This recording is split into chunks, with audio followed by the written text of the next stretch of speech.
नमस्कार प्यारे विद्यार्थियों, स्वागत है आपका आपके अपने चैनल श्याम एजुकेशन पर। स्टूडेंट, आज हम हल करेंगे आपकी कक्षा 8 का सामाजिक विज्ञान का पेपर। बहुत ज़्यादा विद्यार्थियों की डिमांड थी, तो विद्यार्थियों ये आपके एग्जाम के लिए बहुत ज़्यादा इंपॉर्टेंट होगा, क्योंकि क्वेश्चन है वो इन्हीं में से पूछ जाने की पूरी संभावना रहेगी। 90% विद्यार्थी स्वाद संभावना है कि क्वेश्चन इन्हीं में से पूछे जाते हैं, क्योंकि हर बार जो क्वेश्चन पेपर मैं आपको सोल्यूशन करवाता हूँ, क्वेश्चन है वो उन्हीं में से पूछा जाता है। अगर आपकी तैयारी बहुत कम है, नहीं भी है, तो भी आप निश्चिंत रहिए, आपका स्कोर है वो बाकी विद्यार्थियों से बहुत बहुत ज़्यादा अच्छा होगा।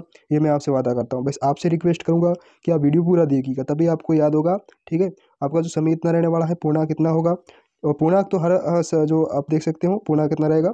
ठीक है, बस आपसे रिक्वेस्ट है कि वीडियो पूरा देखिएगा। चैनल पर नए तो चैनल को आप जरूर सब्सक्राइब करिएगा, ताकि जो सारे सब्जेक्ट के पेपर हैं वो आपको एग्जाम से पहले भी तो सोल्यूशन उपलब्ध हो सके। एग्जाम से पहले आपको उपलब्ध हो जाएगा। बस आप लगातार जुड़े रहिए चैनल से। कमेंट बॉक्स में अपना कमेंट जरूर बताइएगा। ओके, चैनल को सब्सक्राइब जरूर करिएगा। मिलते हैं, शुरू करते हैं। एक एक क्वेश्चन में आपको सोल्यूशन करो, पूरा सोल्यूशन करो। हर बार सोल्यूशन करवाता हूँ, क्वेश्चन पूछे जाते हैं, विद्यार्थी बहुत ज़्यादा फायदा उठाते हैं इसका। आप भी लगातार जुड़े रहिए। सबसे पहला जो क्वेश्चन है आपका, महाराजा रणजीत सिंह कहाँ के राजा थे। महाराजा रणजीत सिंह है वो कहाँ के राजा थे, वो पंजाब के थे। कहाँ के थे, पंजाब के। उसके बाद दूसरा है, बिरसा राज का जो प्रतीक था वो क्या था, बिरसा राज का, तो वो था आपका सफ़ेद झंडा। बनारस हिंदू कॉलेज की स्थापना कब हुई थी। बनारस हिंदू कॉलेज की स्थापना है वो 1791 ईस्वी में हुई थी। ओके, मैं जल्दी जल्दी करवा रहा हूँ ताकि आपका भी समय नष्ट ना हो, और आपकी तैयारी है बहुत अच्छी हो कम समय में। ठीक है, कम समय में बहुत ज़्यादा अच्छा स्कोर होगा अगर आप लगातार तैयारी करते हैं। इस चैनल पर लगातार जुड़े रहिए। चौथा है, भारतीय राष्ट्रीय कांग्रेस की स्थापना हुई थी 1885 में। क्या है, 1885 में हुआ था, 1885 में हुई थी। पांचवा है, भारतीय संसद के कितने सदन है। देखो, अंग है वो 3 है, सदन 2 है। ध्यान रखना, सदन कितने हैं विद्यार्थियों, सदन है वो 2, अंग है वो 3 है, राष्ट्रपति, राज्यसभा और लोकसभा। और सदन है लोकसभा और राज्यसभा। और उसके बाद आपका छठा क्वेश्चन है, भोपाल गैस वो त्रासदी कब घटित हुई थी, भोपाल गैस त्रासदी। तो इसका जो आंसर है विद्यार्थियों, वो 2 दिसंबर 1984 ईस्वी को हुई थी। सातवां है, चावल का प्रमुख उत्पादक देश कौन सा है। चावल का उत्पादक देश है वो चाइना है। क्या है विद्यार्थियों, चाइना। ओके, चीन जिसे बोलते हैं। आठवां है, भू आंदोलन के जनक हैं, भू आंदोलन के जनक है वो विनोबा भावे। क्या है विद्यार्थियों, विनोबा भावे। ये थे आपके ऑब्जेक्टिव क्वेश्चन, मैंने पूरा बता दिया। उसके बाद खाली जगह है वो बता रहा हूँ। बस उम्मीद करूंगा आप वीडियो पूरा देखेंगे। चैनल पर नए हो तो चैनल को आप जरूर सब्सक्राइब करिएगा, ताकि जो सारे सब्जेक्ट के पेपर हैं विद सॉल्यूशन आपको उपलब्ध हो जाएंगे एग्जाम से पहले। ठीक है, तो शुरू करता हूँ। रिक्त स्थान की पूर्ति कीजिए। देखो, सबसे पहला जो क्वेश्चन है कि आपका ब्रह्म समाज की स्थापना में की गई थी। ब्रह्म समाज की स्थापना कब की गई थी विद्यार्थियों, 1830 ईस्वी में। कब, 1830 ईस्वी में। दूसरा है, भारत को असभ्य देश मानते थे। कौन भारत को असभ्य देश मानते थे, तो मेकाले। किसे बोलते हैं, मेकाले हैं वो भारत को असभ्य देश मानते थे, मेकाले, याद रखना। स है, धर्म को राज्य से अलग रखने की अवधारणा को क्या कहते हैं, धर्मनिरपेक्षता। क्या कहते हैं, धर्मनिरपेक्षता। द है, हमारा संविधान धार्मिक और भाषाई को सुरक्षा प्रदान करता है। तो हमारा जो संविधान है धार्मिक और भाषाई अल्पसंख्यक, क्या हो जाएगा विद्यार्थियों, यहाँ अल्पसंख्यक हो जाएगा, अल्पसंख्यक को सुरक्षा प्रदान करता है। ये में दे रखा है, भारत की लगभग जनसंख्या अभी कृषि पर निर्भर करती है, 2/3। कितनी है, 2/3। एंड लगभग आप देख सकते हो, आप देख सकते हो विद्यार्थियों, 63% जो कृषि पर निर्भर करती है, 2/3। जिसे 2/3 जनसंख्या कृषि पर निर्भर करती है। अगला है, किसी क्षेत्र विशेष में लोगों के आने जाने को क्या कहते हैं, प्रवास कहते हैं। याद रखना, क्या कहते हैं, प्रवास। ओके, उसके बाद है, राजस्थान में 1857 की क्रांति का शुभारंभ हुआ था। कब हुआ था, 28 मई को। याद रखना, 28 मई 1857 को, नसीराबाद में। कब हुआ था, नसीराबाद में।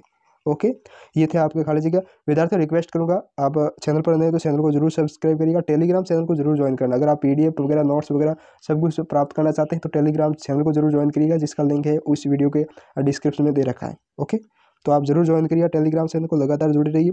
उसके बाद देखना, सत्य व असत्य को बताना है। पहला प्रश्न है कि 1870 और 1880 के दशकों में बने ज़्यादातर राजनीतिक संगठनों की बागडोर भारत के सामान्य नागरिकों के हाथों में थी। नहीं, ये गलत है। दूसरा है, लाला लाजपत राय ने नारा दिया, स्वतंत्रता मेरा जन्म सिद्ध अधिकार है, मैं इसे लेकर रहूंगा। नहीं, ये बाल गंगाधर तिलक ने दिया था।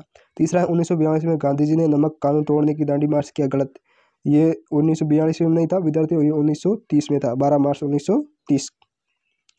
तो ये भी गलत है। चौथा है, खान अब्दुल गफ्फार खान खुदाई खिदमतगार संगठन के संस्थापक थे। ये बिल्कुल सही है। ठीक है, बाकी ये जो 3 है वो गलत है, लास्ट वाला है वो सही है आपके। ओके, उसके बाद है अति लघुतरात्मक प्रश्न है। तो सोता है वाणिज्यिक से क्या आशय, वाणिज्यिक, वाणिज्यिक से आप क्या समझते हैं? देखो वाणिज्यिक का मतलब होता है ऐसा व्यापार जिसे कम कीमत पर, देखो विद्यार्थियों, कम कीमत पर खरीदकर ज़्यादा दाम में बेचकर मुनाफा कमाया जाता है, उसे वाणिज्यिक कहते हैं। वह बिरसा आंदोलन का मुख्य उद्देश्य क्या था? बिरसा आंदोलन का मुख्य जो उद्देश्य था वो आदिवासियों में सुधार करना, ठीक है, और दूसरा है दिकुओं को जनजाति क्षेत्र से बाहर निकालना। पहला है कि जनजाति जो आदिवासियों में सुधार करना, दूसरा है कि दिकू थे उनको जनजाति क्षेत्रों से बाहर निकालना। आर्य समाज की स्थापना किसने की थी? तो स्वामी दयानंद सरस्वती ने की थी आर्य समाज की। सातवां है कार्यपालिका किसे कहते हैं? तो कार्यपालिका विद्यार्थी ऐसे लोगों का समूह होता है जो संसद द्वारा बनाए गए कानून को लागू करने के लिए मिलकर काम करते हैं। मतलब ऐसे लोगों का समूह जो संसद द्वारा जो बनाया गया कानून होता है उसको लागू करने के लिए काम करते हैं, उसे कार्यपालिका कहते हैं। भारत में सबसे पहले उच्च न्यायालय की स्थापना कहाँ कहाँ की गई थी? भारत में सबसे पहले उच्च न्यायालय की देखो पहले कलकत्ता में। कहाँ विद्यार्थियों? कलकत्ता, ठीक है। और कलकत्ता हो गई, मुंबई हो गई, मद्रास हो गई, मुंबई और मद्रास, यहाँ पर सबसे पहले उच्च न्यायालय की स्थापना की थी, कलकत्ता, बम्बई और मद्रास। आसियाकरण से आप क्या समझते हैं? आसियाकरण, आसियाकरण से आप क्या समझते हैं? तो आसिया जो ऐसा, आसियाकरण का अर्थ होता है विद्यार्थियों समाज का ऐसा समुदाय जिसे समाज के, जो समाज से दूर रखा जाता है, ठीक है, समाज के विभिन्न वर्गों से उसे दूर रखा जाता है, उसे आसियाकरण कहते हैं। संविधान में अस्पृश्यता के खिलाफ किन्हीं दो अनुच्छेदों को लिखिए।